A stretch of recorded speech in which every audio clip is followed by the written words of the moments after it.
कथेचं नाव आहे वाडा. भाग पहिला. लेखक आहेत भूषण मुळे. सातारा शहर म्हणजे अजिंक्य ताऱ्याच्या पायथ्याशी 7 डोंगरांच्या आत लपलेलं गर्द वनराईने वेढलेलं एक छोटंसं शहर. वरचा रस्ता, खालचा रस्ता आणि आता नव्यानेच विकसित झालेला राधिकातील 3 मुख्य रस्ते, जणू आमच्या मुंबईच्या 3 रेल्वे लाईन्स. पूर्वी साताऱ्यात मुख्यत्वाने करून लोकांची वस्ती होती. ती राजवाड्याच्या आसपासच्या परिसरात सोमवार पेठ, मंगळवार पेठ अशा 7 वारांची नावे सांगणाऱ्या 7 वेगवेगळ्या पेठा. त्यांच्या जोडीला आपलं ऐतिहासिक महत्त्व राखून असलेली माची पेठ. माची पेठ म्हणजे अजिंक्यतारा किल्ल्याच्या माचीशी आपला संबंध थेट जोडणारी वसाहत. मग पुढे केसरकर पेठ, रविवार पेठ आणि पोवई नाक्यापाशी येऊन जुन्या साताऱ्याचा विस्तार संपत असे. अलीकडच्या काळात सातारा चांगलाच फोफावला, पण खरा सातारा पाहायचा असेल तर जायला पाहिजे एखाद्या पेठेत. अशाच एका पेठेत होता चिमणराव यांचा प्रशस्त दगडी बांधकाम असलेला चौसोपी वाडा. वाड्याला लाल महालासारखाच लाल रंग दिलेला. समोर मोठा दिंडी दरवाजा. प्रसंगी त्या दरवाजातून एक हत्ती जाऊ शकेल इतका मोठा. पण तुम्हा आम्हाला ये-जा करण्यासाठी एक बारकी दिंडी डाव्या बाजूला उघडलेली असायची. म्हणजे चिमणराव यांच्या वाड्यात येणाऱ्या माणसाने वाकूनच आलं पाहिजे आणि आपला गर्व आणि मान त्या दिंडीच्या बाहेर सोडून यावा अशी चिमणरावांनी अलिखित सूचना केली होती. म्हणा ना. वाड्यात आत प्रवेश केल्यावर भिंतीत दोन्ही हाताला दिवे लावण्यासाठी छोट्या छोट्या देवळ्या बांधलेल्या होत्या. 2 पायऱ्या चढून वर गेलो की उजव्या आणि डाव्या हाताला 2 खोल्या बांधल्या होत्या. त्यामध्ये चिमणरावांचे स्वयंपाकी एका बाजूला व दुसऱ्या बाजूला त्यांचा मुनीम राहत असे. तिथून पुढे आल्यावर प्रशस्त अंगण मोकळे सोडलेले होते. त्याच्या चहूबाजूने खोल्या बांधलेल्या होत्या. दरवाजाचे प्रवेशद्वार पश्चिमेकडे तोंड करून होते, तर आत शिरल्यावर उत्तरेकडे तोंड करून चिमणरावांचे घर बांधलेले होते. घरात एक कडीपाटाचा मोठा झोपाळा करकर आवाज करत येणाऱ्या जाणाऱ्यांना आपल्याकडे आकर्षित करत असे. या झोपाळ्यावर बसून चिमणराव फावल्या वेळेत सुपारीची खांड आपल्या चांदीच्या अडकित्त्याने फोडून त्याचा आस्वाद लुटत असत. चिमणराव म्हणजे धनाढ्य माणूस. चिमणरावांचे मूळगाव कोकणात, परंतु त्यांच्या आत्याला मूलबाळ नसल्याने तिने आपल्या भावाच्या मुलाला म्हणजे चिमणला दत्तक घेतले व चिमणचा चिमणराव झाला. तो आत्याच्या नवऱ्याचाही लाडका झाला होता व त्याने मनोमन चिमणला आपला मुलगा म्हणून स्वीकार केला होता. हळूहळू चिमण मोठा होऊ लागला. काल परत्वे आत्या व आत्याच्या यजमानांचे निधन झाले. आपली गडगंज इस्टेट आपल्या दत्तक पुत्राच्या नावे करून उभयंतांनी या जगाचा निरोप घेतला. चिमणला वारसा हक्काने साताऱ्यातला वाडा व आसपासच्या गावातल्या जमिनी मिळाल्या होत्या. असेही चिमणचे शाळेत विशेष लक्ष नसायचे. त्यामुळे त्याने जेमतेम 7वी कशीबशी पास केली व शाळेला रामराम ठोकला आणि साताऱ्याच्या तालीम संघात जाऊन बलोपासना करायला सुरुवात केली. शरीराने लहान परंतु ताकदीने महान असलेला चिमण वस्तादांच्या नजरेत भरला. त्यांनी त्याच्यावर विशेष मेहनत घ्यायला सुरुवात केली. पहाटे 5 वाजता त्यांचा दिनक्रम सुरू होई तो तालमीपासून अजिंक्यताऱ्याच्या पायथ्यापर्यंत पळत जाणे. तिथल्या देवीला नमस्कार करून परत आल्यानंतर 500 जोर बैठका, मग उरलेल्या वेळात कुस्तीचे डावपेच. हे सगळे होईपर्यंत सकाळचे 10 सहज वाजलेले असत. 10 वाजता चिमणचा खुराक घेऊन महादू तालमीत हजर असे, ज्यामध्ये 1 लिटर दूध, खारका, बदाम असे पौष्टिक जिन्नस असत. या खुरकाचा फन्ना उडवून मगच चिमणराव वाड्यात परतायचे आणि आंघोळ उरकून देवपूजा करून दुपारी 12 वाजता भोजनाला बसायचे. चिमणरावांचे भोजन म्हणजे एखाद्या पैलवानाला साजेसे असेच असायचे. 5 भाकऱ्या, 2 भाज्या, ताक, पापड, लोणचे, कोशिंबीर, वाडगा भरून भात आणि सोबत एखादे मिष्ठान्न असल्याशिवाय चिमणरावांना जेवल्यासारखे वाटत नसे. स्वयंपाकात जरा जरी हयगय झाली तर स्वयंपाकी बुवांना कामावरून काढून टाकण्याची धमकी चिमणरावांनी कधीच दिली नाही, कारण त्यांचे भेदक डोळे समोरच्याला गपगार करण्यासाठी पुरेसे होते. साताऱ्यात MIDC सुरू झाली आणि रोजगार मिळवण्यासाठी साताऱ्यात येणाऱ्यांची संख्या दिवसेंदिवस झपाट्याने वाढू लागली. या लोकसंख्येला पुरण्यासाठी पुरेशी घरे उपलब्ध नसल्याने चिमणरावसारख्या तालेबार लोकांनी आपल्या वाड्यातील खोल्या या लोकांसाठी उघड केल्या. चिमणराव आपल्या प्रत्येक भाडेकरूकडून महिना 10 रुपये भाडे आकारीत असे. त्यावेळेच्या मानाने हे भाडं जास्तच होतं, पण आपल्या मुलांच्या शाळेला येण्या जाण्याच्या सोयीच्या दृष्टीने सातारा शहरातील एखाद्या पेठेत राहणं हाच पर्याय सर्वोत्तम होता. MIDC शहराच्या बाहेर होती. तिथे लोक सायकलवर ये-जा करू शकत होते. परंतु लहान मुलांच्या शाळा या मात्र राजवाडा परिसरात असल्याने एखाद्या पेठेतल्या वाड्यात राहणे हाच पर्याय सर्वांजवळ होता. त्याचमुळे हे चाकरमणी विना तक्रार इथे आपलं भाडं आपल्या मालकाला देत असे. काहीही तक्रार त्यांची नव्हती, कारण चिमणराव हा अतिशय दिलदार माणूस होता. यार दिलदार असल्याकारणाने त्याचा मित्रपरिवारही मोठा होता. ते म्हणतात ना, असतील शिते तर जमतील भुते. दुपारी पूजापाठ व जेवण उरकून 2-3 तास मजबूत विश्रांती घेऊन चिमणराव गावात फेरफटका मारायला निघत असे. त्यावेळी त्याच्यासोबत 4-5 मित्र तर नक्कीच असायचे, कारण एकतर चिमणराव पैलवान असल्यामुळे गावात त्याचा सगळ्यांना धाक होता आणि शेवटी तो दिलदार श्रीमंत माणूस असल्यामुळे मित्रांवर खर्च करायला पुढे मागे पाहत नसे. इकडे चिमणरावच्या वाड्यात राहणारी मंडळी भाड्याचा विषय सोडला तर अतिशय सुखासमाधानाने राहत होती. वेगवेगळ्या जातीपातीची माणसं, पण सगळे सख्ख्या भावंडासारखे नांदायचे. चिमणरावच्या वाड्याच्या अंगणात असलेल्या चौकोनी हौदावर पाणी भरायला सकाळी बायाबापड्या जमायच्या आणि त्याचवेळी पाणी भरता भरता एकमेकांच्या सुखदुःखाच्या 4 गोष्टींची देवाणघेवाण व्हायची. सण समारंभ साजरा करण्याचं या वाड्याला मुळीच वावडं नव्हतं, कारण या वाड्यातील 7 बिराडे आणि सगळ्या घरातले मिळून 30 लोक सगळे सण समारंभ एकत्र येऊन साजरे करत. त्यामध्ये संक्रांतीच्या हळदी कुंकवापासून सुरुवात होई ती वर्ष अखेरीस दिवाळीला येऊन समाप्ती होई. या वाड्याच्या मालकीसोबतच मालकाकडे निपुत्रिकपणाचं दानही येत असे. चिमणरावच्या आत्याला मुलबाळ नव्हते, म्हणून तिने आपल्या भावाच्या मुलाला म्हणजे चिमणला दत्तक घेतले. चिमणराव मारुतीचा भक्त, पैलवानगडी. त्याने कधीच लग्न करण्याचा विचारच नाही केला. दिवसामागून दिवस जात होते. एके दिवशी वृद्धापकाळाने चिमणरावचा मृत्यू झाला. चिमणरावच्या धाकट्या भावाचा एक मुलगा होता. त्याचे नाव शेखर.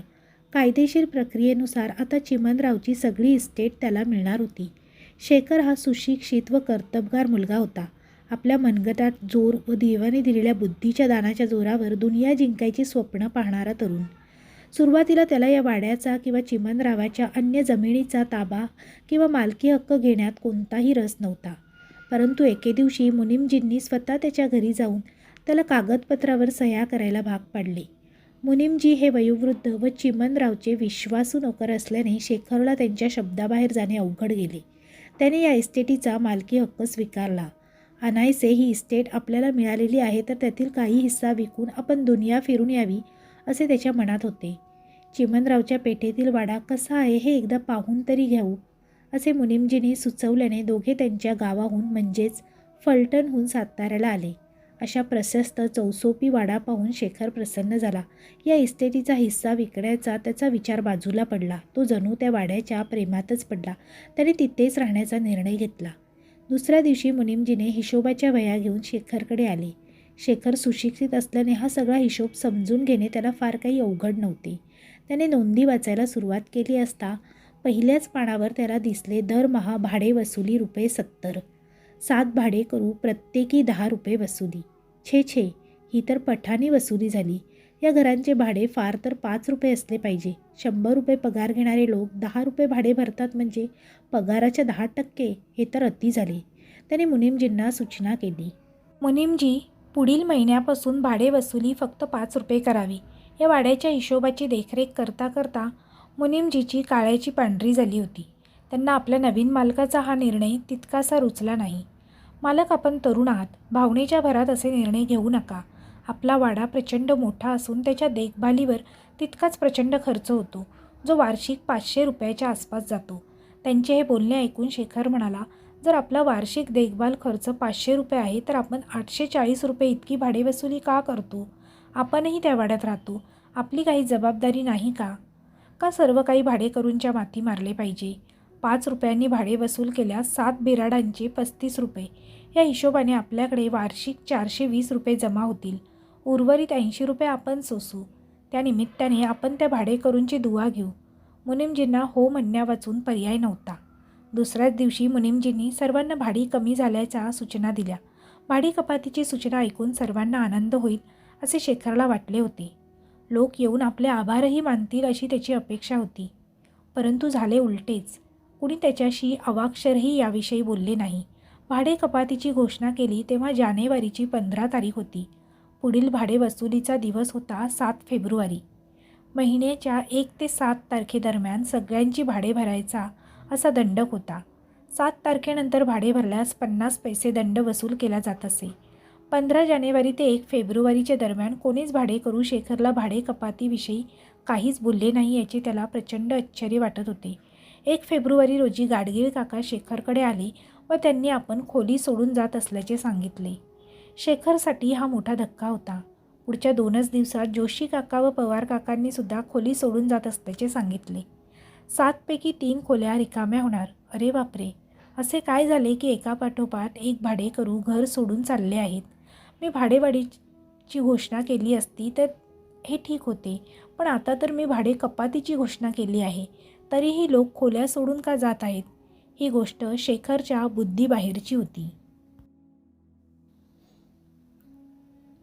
इकडे शेखरने भाडे कपाती केल्यानंतर मुनीमजींनी भाडे कमी करण्याची घोषणा करताच पुरुषवर्ग खुश झाला. वाचलेल्या 5 रुपयातून काय काय करता येईल याचे नियोजन सुरू झाले. पवार काकांनी तर लगेच आपल्या मिलिटरी रिटायर्ड मित्राला स्टॉक आण अशी सूचना केली. जोशी काका सांगली निवासी आपल्या वयस्कर आईला दरमहा मनी ऑर्डर पाठवायचे.